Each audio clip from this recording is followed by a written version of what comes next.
Sunugan Kalye sa Antipolo, huling laban ng gabi, main event, Sunugan mag-ingay!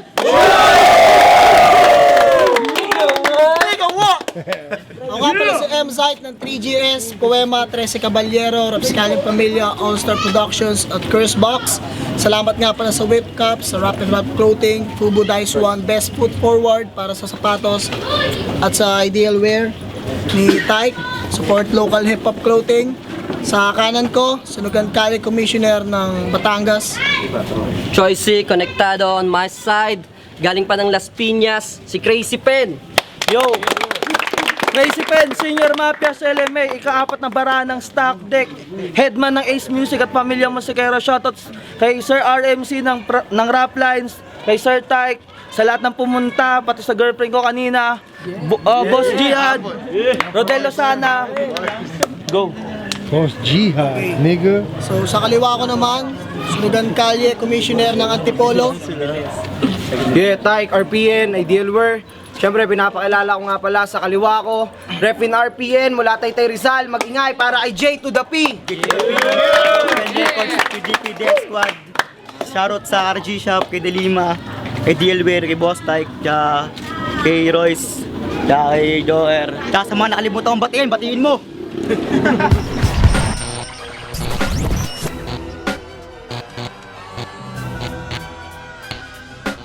Yo! Ya! JP Baranda, kamusta? Ngayon nagkaharap tayo, nak ng puta, sunugan pa. Matagal na kitang hiningi kay Sir Tyke, buti naman natunugan niya, kaya iginatong kanya sa akin kasi nga nasa sunugan ka. At alam ko, marami nagtataka at nagtatanong kung bakit kita hinamon at para saan to. Ang maitama ang mali sa estilo mo, yun lang ang asam ko. Kaya sa lawak at lalim ng talino ko, siguradong asar to, kaya ngayong gabi under ka ng smart. Kasi nga raw santo. Di ba sabi mo sa debut battle mo, araw ka? Halatang hilig mo lang magpasikat, bitch. Pero aminado kong kinailangan ko ng isang buong buwan para sa pawan tong araw na to. Solar eclipse. Kasi tong araw na to, masakit sa paningin tuwing magbabanaag. At ngayong gabi makikita nyo pinagkaiba na nagpapasikat sa nagpapaliwanag. Kasi mga linya mo, nonsense, walang structure, halatang hindi creative. Kaya kailangan talaga kitang expose kasi yung estilo mo, negative. Isa ka masamang ehemplo na di dapat tularan. Sa pagkathan ng mga bara maski sa awit o tulaman, na kahit shooter tong si P, pero dapat mo malaman na puro green lang ang tira ng P na to, na para sa Plants vs Zombie na halaman. Kasi puro generic lines na ikargado ng tarantado, bakit di mo try magbago? Lahat ng binanat mo sa dati mong laban, pwede mong i-apply sa kahit sinong tao. Kaya ngayon makinig ka, na matuto ng libre, next time may fee na to. Kung ano ba talaga yung tunay na solidong barang pangdiinan na mayupi na to. In 3 counts, imposible makabangon tong si JP kasi nga napin na to. Kaya minamani ko lang tong kalaban kasi nga pin na to. Dito ka wawakalang bata sa akin ka pa napasubo. Hindi ka na magiging happy kasi ako ang sugo. Na inatasan dumigma at umuksa ng mga bobo para sa larangan na to, mga tulad mo. Ngayon pa lang may tundok na. At balita ko na pagkamalan mong anito si Manda Baliw, palibhasa taga-bundok ka. Yo, sabi niya isa ka lang anito na sa scrapyard sa Bek. Wala ka mo akong respeto rito ka sa backyard balik.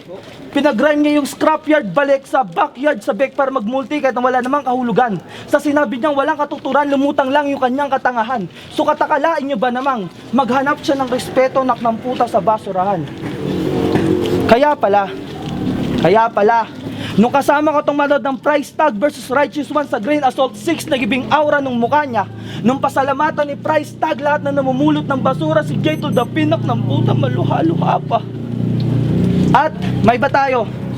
Bakit sa laban mo kay Manda Baliw tuwing baban siya yung tinataligdan? Alam mo bang ang pagtalikod sa kalaban ay simbolo ng kabaklaan? Kaya nung napanood ko yung video sa tunay na kasarean ni Gay to the Pin, nagkaroon ako ng kutob na nag-i-enjoy ka sa bawat round ni Manda Baliw, palibhasa tinitira ka sa likod. Nakakatawa. Astang siga ka sa battle, bakla ka naman pala, what the fuck. Sobrang bakla ni Gay to the P, paborito niya daw resort, dakak. Yak. Time! Unang banat para kay J to the P, Yo! pakinggan. Bago ako magsimula, magre-rebat lang ako ng biglaan. Putang ina mo, tagalbo na bating! Wala ka pang battle parang na-choke ka na sa lansangan! Yo! Sunugan game! Yeah! Sa wakas! Makikipagsunugan na naman ako! Ako'y batang arsonistang taga-prito ng Pride Boy. Ito'y laban ng longganisang kinukutsilyo ng bad boy. Tatanggalan kita ng buto, sabay salpak sa pipa. I got a 40 with pot joint. Sobrang excited ko dito. Kasi first time kong kakatay ng baboy. At in-check ka pala, lintek babala. Kulang sa'yo na ang lahat ng pumasok ditong banyagang nakisiksik na wala. Kaya walang magagawa tong Fransiskanong maniningil sa respetadong mahilig sa tunog at bayo. Wag mo na ring ipagpilitan na tayo ay magkalibel at baka hindi ako makapagpigil na sapakin ka at matitigo ka sa kadahilanan ng pag-untog mo sa bato. Praileng manyakis, go home and more practice. Obispong na bistong malibog sa karahasan ay nalulong ka ng labis. Samot-saring bulong ang nais nang marinig nung nalaman niyang kumalat na ang sikreto niyang hinahali niya si Maria sa kanyang mismong palad. Putang ina mo malas, mulang pader dahil ipapakantot kita sa bara ni Ibarra para Mara. Ming, sumaya na parang inutusan po niyo akong pumatay at di man lang ako humingi na kahit ni pisong bayad. Woo! At rito, wala kang kwentang kapamilya. Paano ko nalaman? Nilaglag ka ng iyong sariling kabaheg. Iminungkahi sa akin ni Ban Sanjo na pinag-iisipan mo ng masamang yung tita at binobosohan mo sa palikuran maging ang iyong sariling kapatid. Ano, di mo mabatid na wala kang kwentang anak sa iyong magulang kaya dapat kang palayasin at ipagtabuyan na parang pusang binato. Nagpapakasarap ka dito sa Pilipinas habang hirap na hirap magpakantot sa ibang lalaki ang putang ina mo. Kaya kung balak mong bulakin ang shot ko, sorry dahil napabordering. Huwag mong isiping tsamba dahil diretso ang tama sa'yo na parang bowling. At di lang ikaw ang may karapatang mambastos dahil ang kalahati ni Sadly ay malibog din. Kaya wanna fuck you 2 times at ang isang fuck you ay iparating mo na lang ng buo kay Marigold Lim. Ha? Kaya ano? Gusto mo pang mabuhay? Tumakbo ka ng karipas dahil di naman tatama sa akin yung mga lines mong tabingi na parang logo ng Adidas. Bobo, di ka matikas dahil isa ka lang nerd na may sariling mundo ng pagka-ignorante at nakainino. Manantrono ay pilit kong palalayasin dahil sa akin at wala sa'yo ang imahe ng pagiging representante ng talino. Kaya Crazy Pen, massacre! Ngayon Mayo 2, pugot to. Di man nakuwang yung santo, pero sa akin, antimano, luhod to. Kung naging bato to, tubog to. Sa aking lalim, lunod to. M-Site, tatapusin pa ba natin to? Puta si kay Triuna, isunod nyo!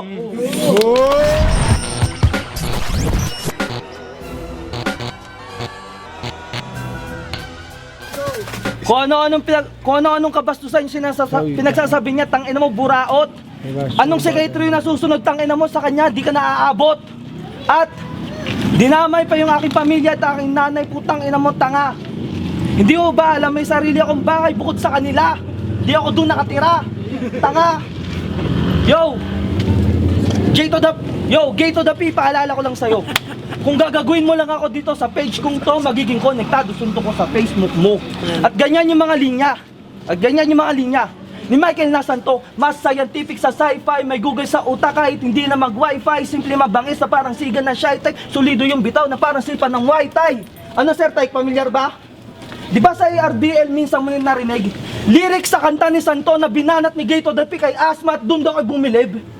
Sad to say, lahat kayo naloko nitong bobo nung siya'y naboto pagkat plagiarist tong gagong binoto nyo na parang si Soto.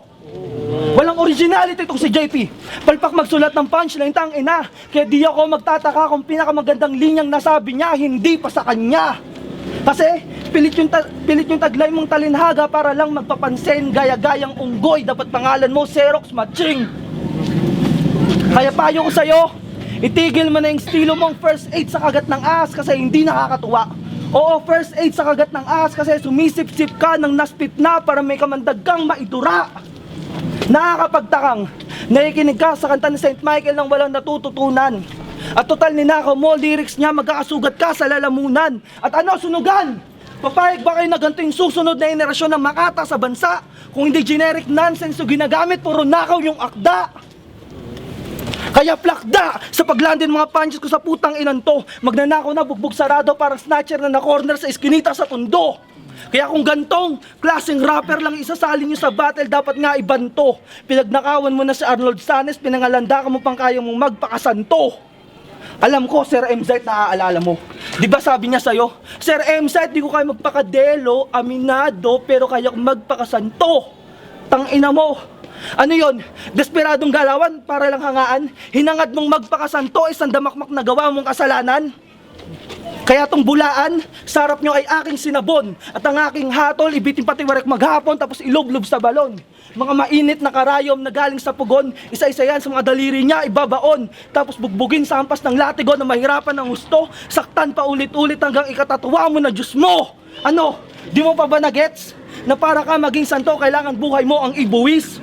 Kung gusto mong pangatawanan yung pagiging santo mo, try mong danasin yung hirap na dinanas sa San Lorenzo Ruiz. At ito pa, para may dagdag kaalaman ka, beatification ang proseso kapag ang isang Katoliko kikilalaning martir. At canonization naman kung kikilalaning santo. Sir, alam mo na ngayon, Sir Tyke, total pangarap niya magpakasanto, ipakanonize na natin to, pero ipabala sa kanyon. Tangina, lahat ng mga nakikinig kanina sa mga banat mo, putangina ka na board. Mga nagdadasal na yan, sila J to the P. Sana kunin ka na ni Lord. Siya nagsabi Time. Time. Pangalawang banat kay J to the P. Pakinggan. Tang ina, puro santo. Gago si Boss Tyke, boss ko. Trantado, tang gusto. Ha? Round 2. Fuck you. Crazy Ben ng rap lines na may whack rhymes. That's true. Sinali to bakit? Kabilang ba to sa limang MC'ng pandayo mananalo? Walang sinabi to sa akin na parang pipi lang. Bad boy sa street, gagsti ang chip. Baboy mag-cheat ka ng malaggadji lang still. Dahil kapag lumatay ang multi ko, sila'y napapaggrabe ang sick. Kakimbarang parang balang pangkil. Ultimo si 420 tinatamaan, sobrang swabe ang chill. At kung usapan lang naman ay laban nung Enero, wala kang sinabing maganda. Aminado akong talo pero tinalo ka ng tinalo ko.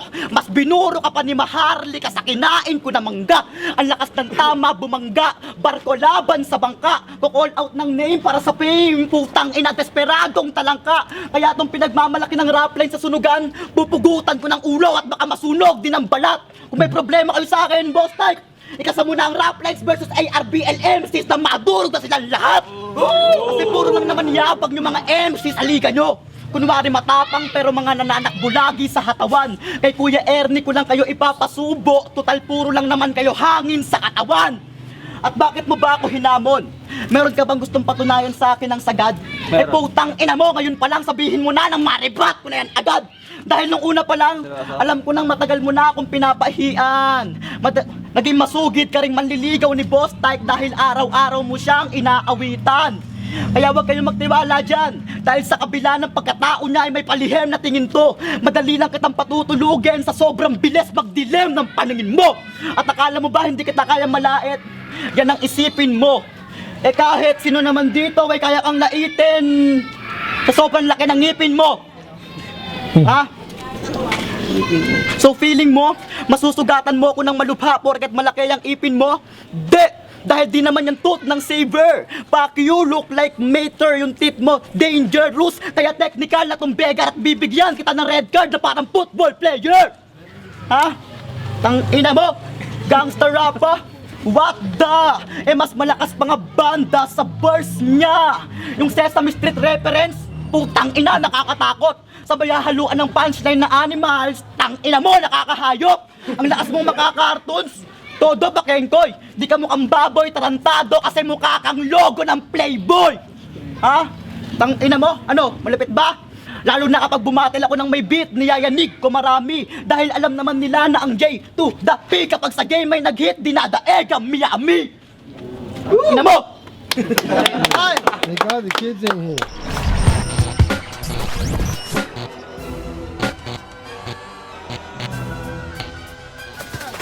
Yo! Tayo na! Yung mga tao sa mga kabubuan mo, putangin na madali mo lang natatangay. Sinita mo yung reference ko, eh yung reference mo nga kahit sa sinong tao pwedeng i-apply. Yo! Lahat ng baro ko espesipiko, tanga. Yo! Nga pala, mahilig ka daw sa reference. Kung makapagpaulan daw ng linyang pamatay. Pero walang logic yung content kaya yung punto niya sablay. Sample. Sample? Gusto nyo? Yeah. Sabi niya kay Manda Baliw, patatama ako ng kidlat ni Zeus yung 2 pisngi mo. Tas tatawagin ko si Athena para gawing tinapay yung tatay mong mukhang ensaymada, ipapahati ko kay Ichigo. Tangin naman corny mo. Wala ba kayong bread knife sa inyo? Ka naman pang ipahati kay Ichigo? Yo, at ito pa, mapapansin nyo na bobo to. Nagbabanggit lang siya ng iba't ibang karakter, may masama lang sa kwento. Goddess of wisdom si Athena, tangina mo, hindi yun panadero. At ipapakidnap niya raw kay Poseidon yung ate ni Manda at ipapagangbang sa mga tropa niyang Shokoy. Pare, bakit di mo gawin? Eh kung igagangbang ng mga Shokoy yun, malamang ikaw yung unang kakantot kasi nga Shokoy ka rin. At ito'y matindi. Padidilaan niya raw kay Shrek yung puke ng nanay ni Manda. Putang ina kung ano-ano yung pinagsasasabi. Nag-reference siya ng Greek mythology, tapos nauwi lang sa cartoons. Putang ina mo, ginagago mo ba kami? Pero nakatiran siya kung ba't ganun yung kanyang linya. Gusto niya lang daw patunayan na gamit dila kanyang sumira ng pamilya. Pero pare, mali ang yung idea. Para makuha mo aking punto ay kay aking tuturuan. Una, puntahan mo airpat mo tapos igapos mo sa upuan. Kaladkarin mo airmat mo at bigla mo ubaran. Sikmurahan mo sa tiyan kapag pumalag dahil sa pagkabigla. Itali mo sa papag yung kamay at paa niyang magkabila. Tapos ganun din gawin mo sa mga kapatid mo at sa kung sino man tututol. Tapos brotchain mo yung babaeng nakagapos hanggang siya ay umungol. Gawin mo sa harap ng airpat mo na makita niya ginagawa mong pagdila. At sa ganyang paraan mo mapapatunayan na gamit dila nagawa mo sumira ng pamilya. Ano? Ngayon naliwanagan na tong si Tonta sa akin patay ito. Asong na hit and run sa highway kasi bulag gabay mo. Gets nyo? Asong tumatawid sa highway naliwanagan ng headlight ng kotseng parating na sagasaan patay kasi bulag yung amo. Ha? Kita mo? Bawat kataga ko sumusugat kaya sa akin luray to. At after ng battle na to maging bitter ka deep inside parang piniga ko yung lakay mo. Delikado yung lagay mo. Sa mga sulidot pulidong punchline ako lumanding sunod-sunod. Kaya sa battle scene na to, magmimistula lang ako uniforme sa bilibid. Pagkat mananatili lang tong si P sa aking likod. Kita mo? Tama lahat sa'yo ng sinulat ko sa papel parang pinerfe ko na quiz. At sa battle na to matitest tong P na to. Urinalysis. At kaya ka pala may 2D sa pangalan kasi hindi realistic mga lines mo. Alam naman nating lahat na flat lang ang 2D pag nilagay sa realistic view. Kaya putang ina mo P, sa naging pipi ka na lang. Lahat na natutuwa sa mga bars mo kuno, mga lahat walang alam. Ako'y tukso at halang, di nyo pwedeng daanin sa kulit. Tamad makipag-peace kasi masipag magligpit. Kaya sunugan. Nakita nyo ngayong gabi how John killed this little motherfuckers nonsense over my poetry. Kasi nga pinatay na kita ngayon from the J to the P. I-replay ko pa ba? Di na. Utangay na mo, panoorin mo sa video, tanga. At sabi niya kay Spida, walang magagawa yung hit mo, Spurs pa rin magkakampiyon sa finals. Pero hindi ngayong taon. Hindi magkakampiyon yung Spurs ngayon, sigurado na mintis. Kasi we don't bluff. We just grit and grind, go Memphis Grizzlies! Tangina mo! Tay! Walang balat para kay J to the P, go! Yo! Pangarap daw niyang maging Bloods. Talagang G ang peg, boss. Pues, makikipagbarilan ako sa'yo ng tinta, partida, kahit di na Red Cross. Pangarap mong maging Bloods, magdideklara ako ng war day at balimbaryo. Ang pasukan mo sigurado, mamumulado, kagago na parang Sunday sa kalendaryo. Pangarap mong maging Bloods, tangina crazy ready. Massacre to win 13, mapaparor ka KT. Patatakasin maybe, mala chop chop lady. Ang aabutin mo't dudukutin ko heart mo sabay throw ng yung head sa Red Sea. Ano, pangarap mo bang maging Bloods? Di na yata.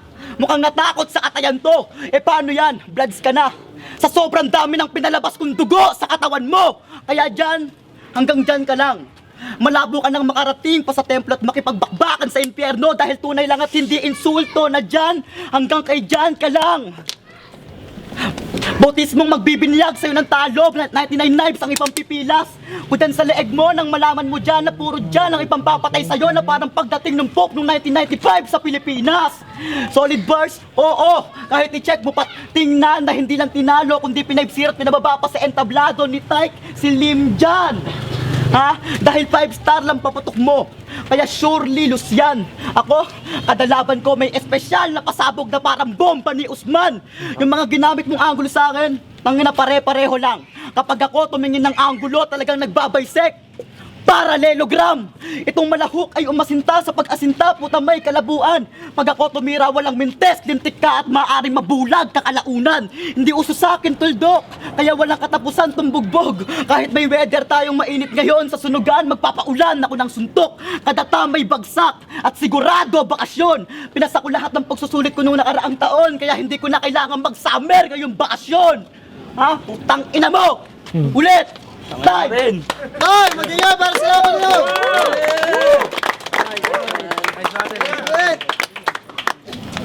Okay, so, sunugan kalye dito sa Antipolo. Huling laban ng gabi. Mag-ingay pa para sa salamat. Para sa successful na sunugan, syempre kay Utol Taik sa pag-asikaso ng event na to sa Ideal Wear Clothing, sa lahat na sumuporta, sa mga kapatid natin, RPN, yung mga galing pa ng Rap Lines, yung mga galing pa na kung saan, may mga malalayo, kila Let's Eye Blind, sa Armor 4, sino pa ba? Ikaw to, may mga pasasalamatan ka pa ba? Yo, syempre maraming salamat sa lahat ng sumuporta, sa lahat ng taga-tagig sa Rap Lines, maraming salamat.